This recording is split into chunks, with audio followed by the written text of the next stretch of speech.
The Detroit River is one of the single most remarkable stories of ecological recovery in all of North America.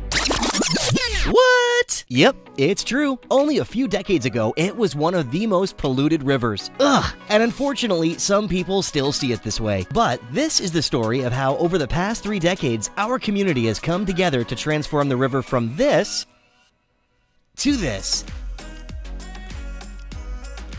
In early times, the Detroit River was a vital source of food, water, and transportation for indigenous people. However, as settlement and industrialization occurred, the draining of wetlands and installation of steel breakwalls left fish and other wildlife without homes. Chemicals like PCBs and DDT made fish inedible and species like bald eagles unable to reproduce. The river became a pollution hotspot, and the citizens of Windsor and Essex County wanted it cleaned up. So, together with our American neighbors, an incredible amount of work has been done and a remarkable transformation has taken place. Wastewater treatment plants have been upgraded and sewage overflows reduced. Soils contaminated with PCBs have been removed. Steel breakwalls have been replaced with rocks and native plants. And we continue to plant trees, windbreaks, and buffer strips. These days, the river looks better.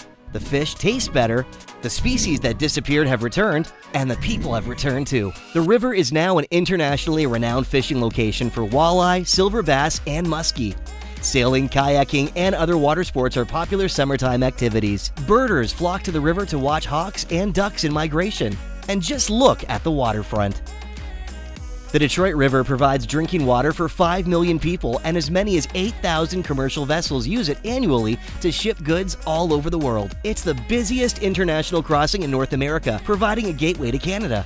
Its cultural heritage is as rich as its biodiversity. From its role in the Underground Railroad to the rum-running times of Prohibition, the Detroit River abounds with the stories that have shaped our community. The river sustains us, and we're working hard to sustain it back. Yes, there's still work to be done. There's ongoing research, monitoring, and projects to continue this awesome revival. And you can be a part of the story too.